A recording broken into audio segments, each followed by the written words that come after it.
Hola, hola, aquí su Nutri de confianza, me llamo Natalia Hurtado Sánchez y hoy yo les vengo a presentar sobre el sistema digestivo. Ok, sin más, vamos a comenzar. El sistema digestivo procesa macronutrientes como vendrían siendo los carbohidratos, las proteínas y las grasas o lípidos y micronutrientes como vitaminas y minerales. Naturalmente, cada producto tiene su propia proporción de componentes nutricionales, lo que de hecho explica las diferentes propiedades de todos estos productos y sus estructuras, al igual que sus funciones. Ok, en este video les voy a explicar cada uno de estos macro y micronutrientes, cuál es su función, cuál es su estructura y cuál es su beneficio en nuestro sistema digestivo, al igual de cómo funciona el sistema digestivo, de dónde empieza y en dónde termina. Al igual que el funcionamiento de cada órgano en este sistema. Ok, sin más, vamos a iniciar primero con las proteínas. Las proteínas son biomoléculas formadas por carbono, hidrógeno, oxígeno y nitrógeno. Pueden además contener azufre y en algunos tipos de proteínas, fósforo, hierro, magnesio y cobre, entre otros elementos. Las proteínas son moléculas grandes y complejas compuestas por cadenas de miles de unidades más pequeñas denominadas aminoácidos que son esenciales para su formación. Ahora bien, ¿qué es un aminoácido?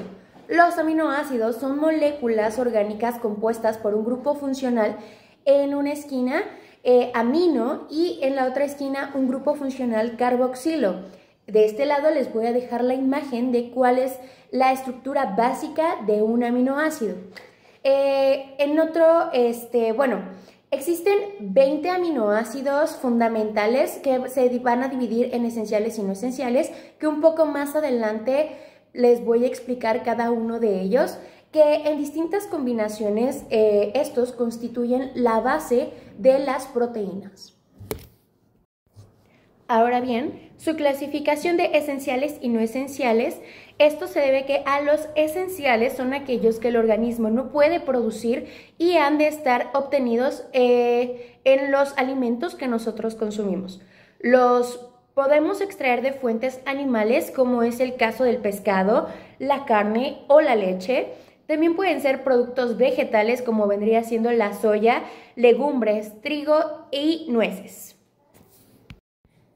Dentro de los aminoácidos esenciales que encontramos está la fenilalanina, la histidina, la isoleucina, leucina, lisina, metionina, treonina, triptófano y valina. Son 9 aminoácidos esenciales. Ahora bien, dentro de los no esenciales son aquellos que el propio organismo puede procesar a partir de los aminoácidos esenciales o la descomposición de otras proteínas. En esta clasificación encontramos la alanina, arginina, asparagina, aspartato, cisteína, glicina, glutamato, glutamina, prolina, serina y tirosina. De este lado les voy a dejar la lista para que los puedan tener a la mano. Ahora bien, para formar las proteínas, los aminoácidos se unen entre sí por enlaces peptídicos. ¿Qué quiere decir?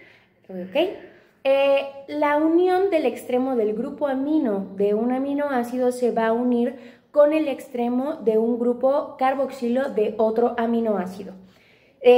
Así se van a enlazar los aminoácidos en distintas combinaciones y tantas veces como sea necesario para formar una proteína específica. Ahora bien, ¿cuáles son las funciones de las proteínas? Iniciemos con que son una fuente esencial de energía. Estas son necesarias para las funciones de todas las células. Son necesarias para formar y reparar tejidos de la piel, órganos, músculos y huesos. De igual manera, ayudan a la formación de anticuerpos, por lo que fortalecen el sistema inmunitario. Por otro lado, tenemos que están presentes en la estructura del ADN, nos ayudan a distribuir el oxígeno en la sangre, producen enzimas por lo que también facilitan la digestión de alimentos. Son imprescindibles para la buena asimilación de nutrientes esenciales. También son necesarios para controlar los niveles de azúcar en la sangre y también regulan el pH del organismo. Otro beneficio que nos llegan a brindar las proteínas es que ayudan a crear numerosas hormonas que regulan las funciones del organismo, como lo vamos a ver en el sistema digestivo un poco más adelante. Ahora vámonos rápidamente con qué pasaría si existe un déficit de proteínas en nuestro organismo. Primero que nada va a haber una pérdida de masa muscular, va a haber un incremento del riesgo de fallo orgánico, nuestras defensas evidentemente bajarían, nosotros tendríamos un riesgo de anemia muy elevado, la pérdida de eficacia de los sentidos también tiene mucho que ver, la piel más seca y quebradiza, como vendría siendo la pérdida de cabello y las uñas, se empezarían a romper. De igual manera podríamos encontrar sangrado en las encías y debilitamiento de la dentadura, incremento de patologías digestivas como la gastritis, la osteoporosis, que esto vendría siendo una descalcificación de los huesos, y fallos en el sistema hormonal y de producción de enzimas. Bueno, pero no todo esto son malas noticias. Ahorita les voy a realizar una lista, se los voy a poner de igual de este lado, para que ustedes puedan visualizar de dónde podemos obtener estas proteínas.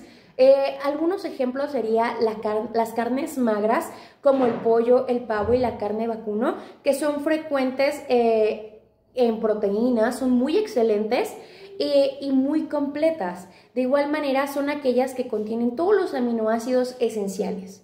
Bien, por otro lado tenemos los pescados y los mariscos, esencialmente pescados como el salmón, el atún, la sardina, que además de proteínas aportan grasas saludables como vendría siendo ácidos de omega 3.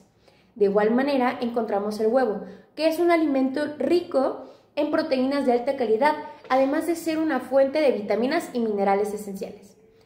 De igual manera, los lácteos, como el yogur griego, la leche y el queso, no solo aportan proteínas, sino también calcio y vitamina D, que es muy esencial para nuestro cuerpo. Por otro lado, de este lado tenemos las legumbres, como los garbanzos, lentejas, frijoles, que además de ser una fuente de proteínas, son ricas en fibras y minerales. Incluir una dieta variada de proteínas en nuestro día a día puede ayudar a cubrir los requerimientos de proteínas necesarios para cada etapa de nuestra vida. También adaptarnos a diferentes tipos de alimentación nos viene muy bien. La OMS considera que para mantener una dieta equilibrada de proteínas, debe representar entre un 12 y un 15% de la energía total consumida. Esto equivale aproximadamente de 0.8 a 0.8 a 1 gramo de proteína por kilo de peso corporal. Ahora bien, vamos a iniciar con los carbohidratos. Los carbohidratos son biomoléculas compuestas principalmente de carbono, hidrógeno y oxígeno. Estos también tienen una clasificación según su complejidad. Los carbohidratos se clasifican en simples, que vendrían siendo monosacáridos, disacáridos y oligosacáridos. En un momento les voy a explicar cada uno de estos y su función y relevancia. Y por otro lado tendríamos a los complejos, que son los polisacáridos, y de acuerdo a la cantidad de moléculas que los componen y, como ya lo mencioné, a su complejidad. Ok, los carbohidratos simples son un tipo de carbohidratos caracterizados por su estructura química sencilla. De este lado les voy a dejar una imagen para que lo puedan visualizar. Lo que permite que se descompongan y se absorban de manera rápida en el cuerpo. Ahora sí, iniciando con los monosacáridos, son unidades o moléculas simples que al unirse forman carbohidratos más complejos. Entre ellos encontramos la glucosa, galactosa y fructosa. Okay. De este lado encontramos a los disacáridos. Los disacáridos son la unión de dos unidades de monosacáridos, como en el caso de la sacarosa que vendría siendo el azúcar de mesa, la lactosa y la maltosa. Y por último, dentro de los simples encontramos a los oligosacáridos, que es la unión de 3 a 10 monosacáridos. Algunos tienen propiedades probióticas y bueno, como dato, los carbohidratos simples, debido a su rápida absorción y digestión, esto eleva rápidamente los niveles de azúcar en la sangre, lo que quiere decir que tiene un índice glucémico elevado. Además, aumenta la sensación de hambre y favorece la acumulación de grasa en el cuerpo. Ok, ahora entrando a los carbohidratos complejos, que vendrían siendo los polisacáridos. Dentro de estos, los carbohidratos complejos son aquellos que contienen más de 10 unidades de monosacáridos y forman estructuras más complejas. Estas pueden ser lineales o ramificadas. Les voy a poner un ejemplo de igual manera que aquí lo van a poder visualizar. Algunos ejemplos podrían ser el almidón, la celulosa y el glucógeno, siendo el último, el glucógeno, el que se almacena en el hígado y en nuestros músculos. Bueno, y como dato, a diferencia de los carbohidratos simples, la digestión y absorción del cuerpo de los carbohidratos complejos es mucho más lenta. Esto quiere decir que este proceso es más gradual, proporcionando una liberación sostenida de energía, lo que nos ayuda a mantener estables los niveles de azúcar en la sangre. Ok, les voy a dar algunos ejemplos de cuáles serían carbohidratos simples. Esto los encontramos en los alimentos, como vendría siendo el arroz, el azúcar, la miel, el jarabe, la melaza, el jarabe de arce, el jugo de fruta, el concentrado, los caramelos y el jarabe de maíz alto en fructosa. Dentro de los carbohidratos complejos, los alimentos que podríamos encontrar es el arroz, la pasta, el pan blanco, las harinas de trigo, la yuca, la harina de maíz o la papa. Según la Organización Mundial de la Salud, también dentro de la dieta del ser humano, esto tendría que equivaler de un 40 a un 70% al valor calórico total de la dieta. Ok, ahora vámonos rápidamente con las funciones de los carbohidratos, iniciando por el más importante, que es la producción de energía. Tanto los complejos como los simples son la principal fuente de energía en los organismos, debido a que durante la digestión a través del tracto gastrointestinal se genera la glucosa. El organismo necesita en promedio unos 160 gramos de glucosa para funcionar correctamente, siendo este el combustible de nuestras células de cualquier organismo para un buen funcionamiento. Otra función que tienen los carbohidratos es un combustible para nuestro cerebro. La glucosa que se produce en la digestión de los carbohidratos simples y complejos se utiliza principalmente en el cerebro. Utilizamos aproximadamente 120 gramos al día, lo que quiere decir que si nosotros diariamente ocupamos 160 gramos, el cerebro estaría ocupando la mayor parte de estos carbohidratos para un buen funcionamiento que nuestro cuerpo necesita, requiere y es totalmente vital. Ahora, otra función que tiene y es muy importante, ya que esta tiene que ver con todas las rutas metabólicas, bueno, no con todas, pero con la mayoría. Una parte de la glucosa absorbida en el intestino se almacena en forma de glucógeno en el hígado, que son aproximadamente 100 gramos. Este también se deposita en los músculos, que el glucógeno es una molécula que se descompone de muchas moléculas de glucosa unidas, lo que quiere decir que esto es una reserva por si en algún momento no llegamos a tener energía. Ya saben, se va a empezar a tomar de nuestros músculos para que nuestro cuerpo siga funcionando y pues podamos realizar nuestras actividades diarias. Es muy importante comer. Como ya lo mencionábamos en el punto anterior, este también ayuda para la preservación de músculos. El consumo de carbohidratos también es importante para la preservación de todos y cualquier músculo. ya que la falta de glucosa favorece a la pérdida de masa muscular. Como ya lo mencionaba, es importante comer, es importante que los carbohidratos sean parte de nuestra dieta, es por esto que forman el mayor porcentaje en la dieta de cualquier persona. Ya sería muy extraordinario el caso de que alguna persona requiera bajar el consumo de carbohidratos, pero en sí es esencial para mantener nuestro cuerpo funcionando. Y bueno, otra función y como dato interesante, esta ayuda a promover la salud digestiva. Las fibras son un tipo de carbohidratos que no se digieren por el organismo y no produce glucosa, pero este es esencial para el proceso de digestión, ya que disminuye la absorción de colesterol, ayuda a regular el azúcar en la sangre y favorece los movimientos intestinales y el aumento de volumen de las heces, evitando problemas como vendría siendo el estreñimiento.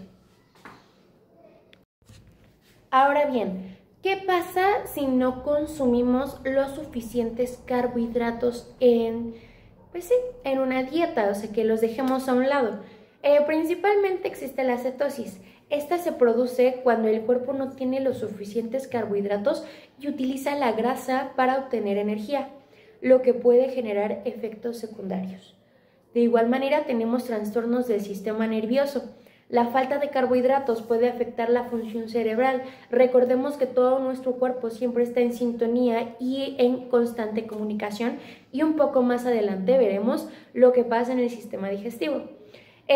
Enfermedades cardiovasculares. Las dietas bajas en carbohidratos y altas en grasas pueden aumentar el riesgo de enfermedades cardíacas. De igual manera tenemos otras enfermedades como vendría siendo la hipoglucemia, que en algunos casos la restricción severa de carbohidratos puede provocar niveles bajos de azúcar en la sangre. De igual manera hay muchas enfermedades por almacenamiento de glucógeno que afectan la capacidad del cuerpo para almacenar y utilizar el glucógeno, que como ya lo habíamos visto, es esencial para cualquier ser humano. Y por último, puede provocar trastornos del metabolismo de los carbohidratos. Algunos trastornos metabólicos, como la galactosemia y la intolerancia hereditaria a la fructosa, pueden afectar la forma en la que el cuerpo procesa los carbohidratos. Ahora vamos a iniciar con los lípidos.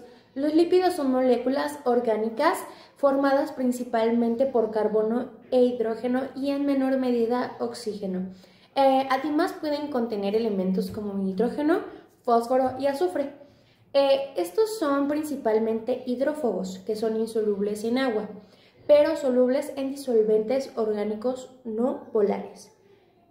Son compuestos muy diversos debido a su estructura molecular, que algunos pueden ser rígidos, otros pueden ser flexibles y por lo general tienen cadenas unidas mediante puentes de hidrógeno.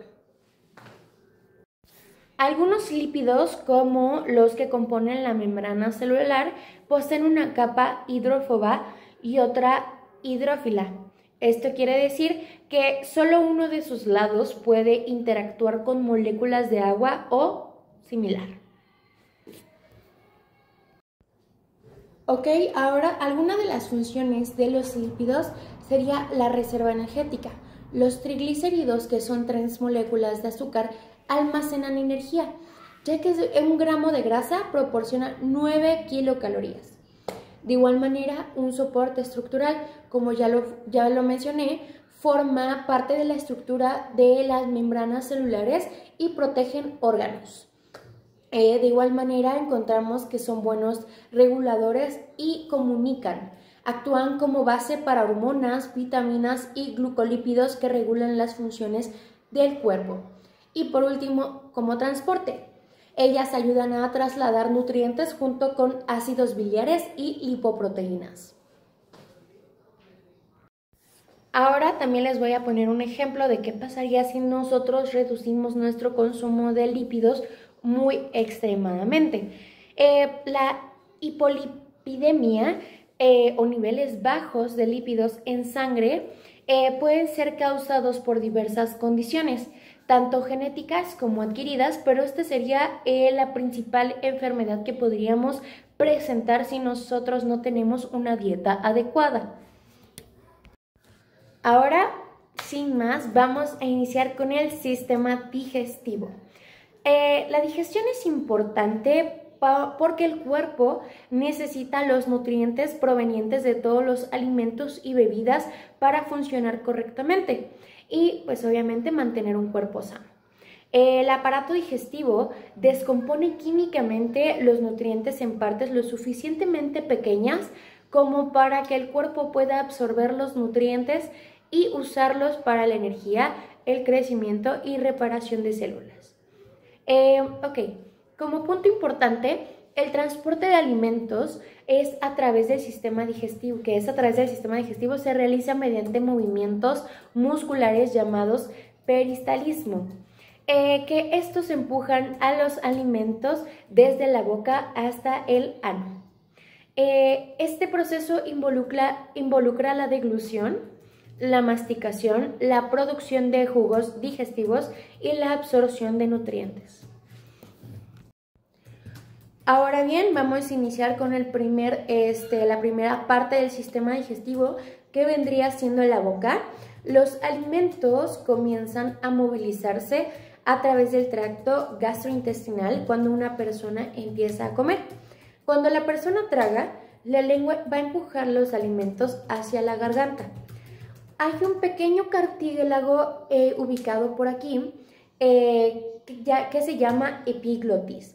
Este se pliega sobre la tráquea y para evitar que nosotros nos ahoguemos a la hora de estar comiendo.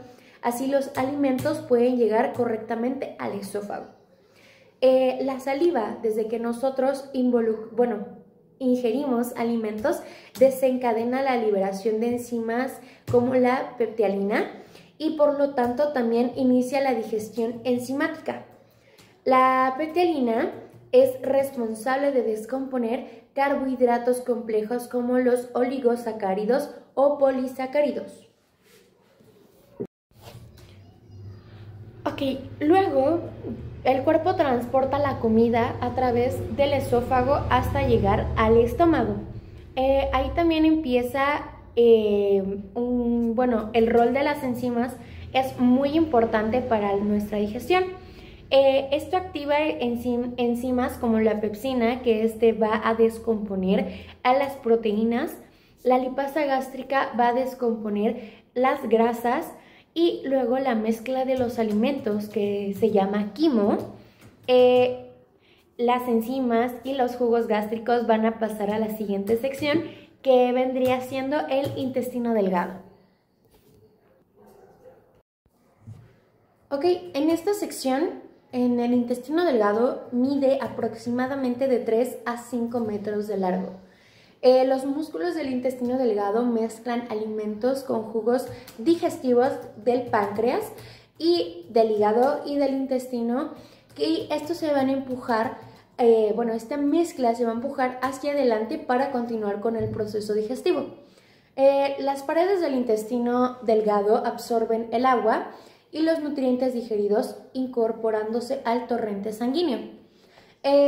Las enzimas disacaridasas descomponen los carbohidratos aún más. Las lipasas descomponen aún más las grasas y las proteasas aún más las proteínas. Como resultado, solo lo que no se puede absorber va a empezar a llegar al intestino grueso. Esto incluye la fibra, por ejemplo, ya que las enzimas no lo descomponen durante la digestión. Dentro de nosotros tenemos unas bacterias llamadas bacterias intestinales que usan la fibra para generar energía. En la última parte del sistema digestivo, que vendría siendo el recto, es el extremo inferior del intestino grueso. El recto almacena las heces hasta que se empujan hacia el ano durante la defecación. Y esta vendría siendo la última parte de nuestro sistema digestivo, pero aún hay más. Permítanme y les voy a seguir contando. Ok, ya que terminamos de ver el sistema digestivo, nos han preguntado qué sucede con los alimentos que fueron digeridos. Bueno, les tengo una respuesta. El intestino delgado absorbe la mayoría de los nutrientes en los alimentos y el sistema circulatorio lo pasa a otras partes del cuerpo para almacenar o usarlos. Hay células especiales que ayudan a que los nutrientes absorbidos crucen el revestimiento intestinal para pasar al torrente sanguíneo. La sangre transporta azúcares simples, aminoácidos, glicerol y algunas vitaminas y sales al hígado. El hígado a su vez almacena, procesa y distribuye nutrientes al resto del cuerpo si es necesario. ¿Alguna vez han oído hablar del sistema linfático? Bueno, ahorita les voy a explicar un poco qué es y cuál es su función en el sistema digestivo. El sistema linfático es una red de vasos sanguíneos que transportan glóbulos blancos y un líquido llamado linfa a través del cuerpo para combatir las infecciones. Este absorbe los ácidos grasos y las vitaminas. Entonces también juega un rol muy importante en todo este proceso digestivo. El cuerpo usa azúcares, aminoácidos, ácidos grasos y glicerol para desarrollar las sustancias necesarias para la energía, el crecimiento y la reparación de células. Bueno, ¿ustedes sabían que las hormonas y los nervios trabajan juntos para ayudar a controlar el proceso digestivo? Bueno, hay señales que fluyen dentro del tracto gastrointestinal y que van de ida y vuelta del tracto gastrointestinal al cerebro. Ahorita les voy a explicar la función de cada uno. Ok, vamos a iniciar la explicación con las hormonas. Estas son células que recubren el estómago e intestino delgado, producen y liberan hormonas que controlan el funcionamiento del aparato digestivo, como ya se ha mencionado. Estas hormonas le comunican al cuerpo cuándo debe de producir jugos digestivos y envían señales al cerebro indicando si una persona tiene hambre o está llena. El páncreas también produce hormonas que son muy importantes en todo el sistema digestivo. Un ejemplo de las que produce el páncreas vendría siendo la insulina. Y bueno, por último les voy a explicar sobre los nervios. El cuerpo tiene nervios que conectan el sistema nervioso central, que vendría siendo el cerebro y la médula espinal, con el aparato digestivo y controlan algunas funciones digestivas. El cuerpo también tiene un sistema nervioso entérico, por sus siglas SNE, compuesto de nervios dentro de las paredes del tracto gastrointestinal.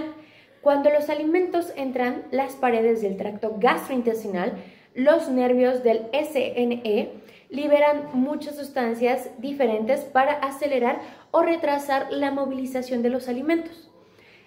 Y también la producción de jugos digestivos. Los nervios envían señales para controlar las acciones de los músculos del intestino, ya sea contraerse o relajarse, con el fin de empujar los alimentos a través de los intestinos. Y bueno, eso sería todo de mi parte. Espero que les haya gustado, espero que les haya servido. Y si tienen alguna duda, no duden en preguntar y yo también estoy dispuesta a investigar con ustedes.